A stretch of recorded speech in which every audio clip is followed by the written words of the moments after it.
హిందూ మత విశ్వాసాల ప్రకారం శ్రావణ మాసంలో శివయ్యను పూజించడంతో పాటు కొన్ని వస్తువులను దానం చేస్తే విశేష ఫలితాలు వస్తాయని పండితులు చెబుతున్నారు. ఈ సందర్భంగా శ్రావణ మాసంలో ఏ వస్తువులను దానం చేయాలో ఇప్పుడు తెలుసుకుందాం. తెలుగు పంచాంగం ప్రకారం ఈ ఏడాది ఆగస్టు 5వ తేదీ సోమవారం నుంచి శ్రావణ మాసం ప్రారంభమైంది. ఈ మాసంలో ఈశ్వరుని ఆరాధనకు ఎంతో ప్రాముఖ్యత ఉంది. ఈ ఏడాది శ్రావణంలో 5 సోమవారాలు రానున్నాయి. ఈ కాలంలో శివయ్యను ఆరాధించిన తన భక్తుల కోరికలన్నిటినీ తీరుస్తాడు. ఇదిలా ఉండగా శ్రావణ మాసంలో కొన్ని ప్రత్యేక వస్తువులను దానం చేయడం వల్ల పరమేశ్వరుని ప్రసన్నం చేసుకోవచ్చని పండితులు చెబుతున్నారు. శివ పురాణంలో శ్రావణ మాసంలో చేసే దాన ధర్మాల గురించి ప్రస్తావించబడింది. ఈ సందర్భంగా శ్రావణ మాసంలో ఎలాంటి వస్తువులను దానం చేయాలి, ఇలా దానం చేయడం వల్ల కలిగే ప్రయోజనాలేంటి అనే వివరాలను ఇప్పుడు తెలుసుకుందాం. నల్ల నువ్వులు. శివ పురాణం ప్రకారం శ్రావణ మాసంలో శివయ్యకు నీటిలో కలిపిన నల్ల నువ్వులను సమర్పించాలి. ఇలా చేయడం వల్ల పరమేశ్వరుడు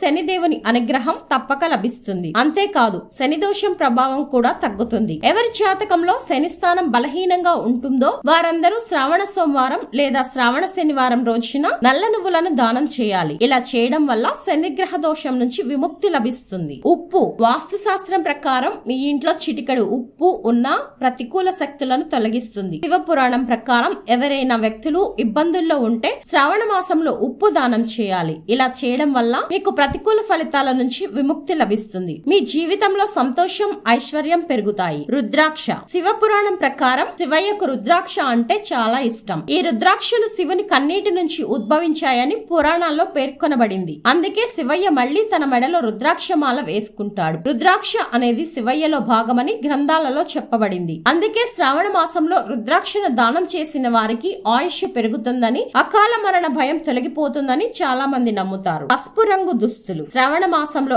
అవసరమైన వారికి పసుపు రంగులో ఉండే బట్టలను దానం చేయాలి. ఎందుకంటే పసుపు రంగు విష్ణువుకు ఎంతో ప్రీతికరమైనదిగా పరిగణించబడుతుంది. అయితే ఇలాంటి వస్తువులను దానం చేసేటప్పుడు కేవలం పేదలకు మాత్రమే దానం చేయాలనే విషయాన్ని గుర్తుంచుకోండి. బియ్యం. శ్రావణ మాసంలో అవసరమైన వారికి బియ్యం లేదా అన్నదానం చేయడం వల్ల శుభ ఫలితాలు వస్తాయని చాలా మంది నమ్ముతారు. శివ పురాణం ప్రకారం శివ పూజ సమయంలో నిరుపేదలకు అన్నదానం చేయడం వల్ల మీ కుటుంబ జీవితంలో సుఖ సంతోషాలు వెల్లివిరుస్తాయి. అంతేకాదు శ్రీ మహావిష్ణువుతో పాటు లక్ష్మీదేవి కూడా సంతోషిస్తుందని పండితులు చెబుతారు. ఈ కారణంగా శ్రావణ మాసంలో మీ శక్తి సామర్థ్యాల మేరకు అన్నదాన ఏర్పాట్లు చేయడం మంచిది. లక్ష్మీదేవి అనుగ్రహం కోసం శ్రావణ మాసంలో కొబ్బరికాయలను దానం చేయడం వల్ల ఇంట్లో సుఖశాంతులు, శాంతి నెలకొంటాయని చాలా మంది నమ్ముతారు. కొబ్బరికాయను దానం చేయడం వల్ల లక్ష్మీదేవి అనుగ్రహం కూడా లభిస్తుంది. వీటితో పాటు మరికొన్ని వస్తువులను దానం చేయడం వల్ల మీకు అద్భుతమైన ప్రయోజనాలు చేకూరే అవకాశం ఉంది. నెయ్యితో నిండిన వెండి దీపం, బంగారం లేదా కంచు పాత్రలు,